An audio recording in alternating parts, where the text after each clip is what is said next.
Assalamualaikum warahmatullahi wabarakatuh. Koneksi antar materi modul 2.1 pembelajaran berdiferensiasi.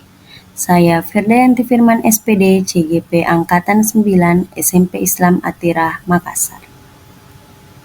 Apa itu pembelajaran berdiferensiasi? Pembelajaran berdiferensiasi itu adalah proses belajar mengajar di mana murid dapat mempelajari materi pelajaran sesuai dengan kemampuan, apa yang disukai dan kebutuhannya masing-masing, sehingga mereka tidak frustasi dan merasa gagal dalam pengalaman belajarnya. Pembelajaran berdiferensiasi adalah kunci untuk menjangkau semua peserta didik dengan menerapkan 5 prinsip, yaitu lingkungan belajar, kurikulum berkualitas, asesmen berkelanjutan, pengajaran responsif, kepemimpinan, dan rutinitas kelas. Ciri-cirinya yaitu bersifat proaktif, menekankan kualitas dibandingkan kuantitas, berakar pada asesmen, menyediakan berbagai pendekatan dalam konten, proses pembelajaran, produk yang dihasilkan dan juga lingkungan belajar, berorientasi pada peserta didik, kombinasi antara pembelajaran individu dan klasikal, dan yang terakhir adalah bersifat hidup atau saling berkolaborasi. Apa yang harus dipahami guru dalam mendukung semua muridnya? Yang pertama, setiap anak itu unik dan istimewa. Setiap anak memiliki kelebihan dan kekurangannya masing-masing, memiliki kebiasaan, gaya belajar, potensi, bakat, minat, budaya yang berbeda-beda. Olehnya itu, diperlukan usaha dari guru untuk dapat memenuhi kebutuhan belajar murid yang berbeda-beda agar mereka dapat merasa nyaman dan tentram belajar di kelas serta tujuan pembelajaran tercapai. Bagaimana cara melakukan pembelajaran berdiferensiasi di kelas? Hal yang harus dilakukan guru untuk menerapkan pembelajaran berdiferensiasi yang pertama adalah memahami dan menetapkan tujuan pembelajaran seperti membuat RPP berdiferensiasi, menganalisis kebutuhan belajar murid dengan merespon dan mencari tahu kebutuhan murid secara berkala, menciptakan lingkungan belajar yang menarik untuk murid belajar, menerapkan manajemen kelas yang efektif dan proaktif, melaksanakan asesmen berkelanjutan dengan menindaklanjuti setiap hasil asesmen yang diperoleh. 3 aspek untuk memahami kebutuhan belajar murid.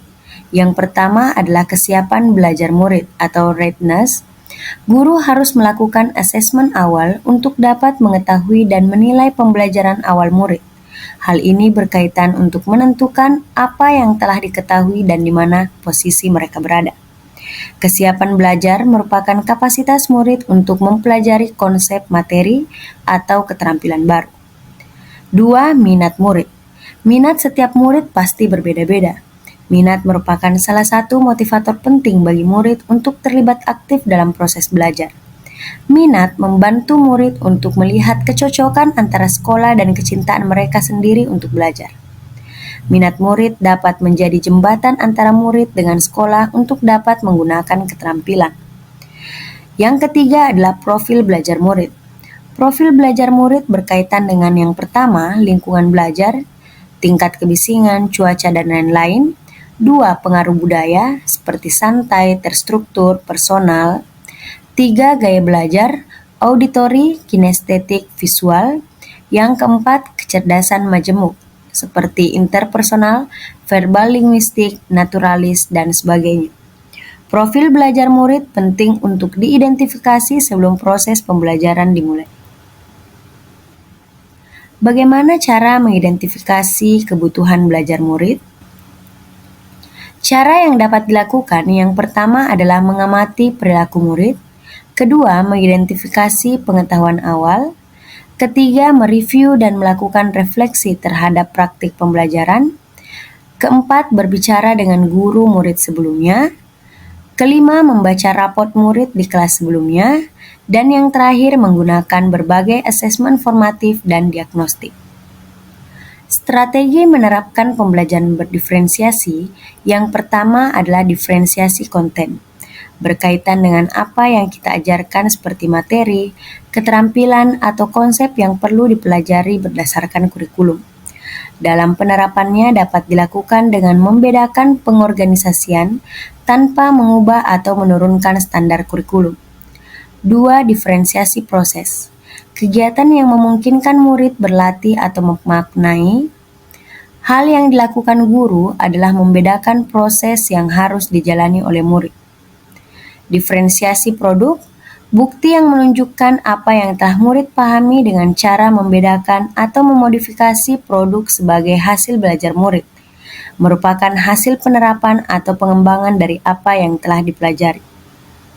Adakah keterkaitan antara modul yang pembelajaran berdiferensiasi dengan modul lain? Keterkaitan modul 1.1 dengan modul 2.1. Agar dapat melakukan pembelajaran berdiferensiasi, maka guru harus mampu memenuhi kebutuhan belajar murid. Menurut Ki Hajar Dewantara, kebutuhan belajar murid yang perlu dipenuhi haruslah sesuai dengan kodrat alam dan kodrat zaman. Kedua, keterkaitan antara modul 1.2 dengan modul 2.1. Agar dapat melakukan pembelajaran berdiferensiasi, maka guru harus berpihak pada murid, reflektif, kolaboratif, mandiri, dan inovatif. Menciptakan pembelajaran berdiferensiasi guna memenuhi kebutuhan belajar murid. Sesuai dengan peran dan nilai guru penggerak, maka guru penggerak dapat mewujudkan kepemimpinan murid dengan menuntun murid merdeka belajar. Selanjutnya adalah keterkaitan modul 1.3 dengan modul 2.1. Pembelajaran berdiferensiasi dapat menjadi salah satu strategi untuk mewujudkan guru penggerak yang berpihak pada murid. Dalam hal perumusan visi tentunya penting untuk menerapkan alur bagja. Sama halnya dengan itu, maka pembelajaran berdiferensiasi juga penting untuk dirumuskan sejak awal. Terakhir adalah keterkaitan modul 1.4 dengan modul 2.1. Dalam pelaksanaan pembelajaran berdiferensiasi antara guru dan murid penting untuk memiliki keyakinan kelas.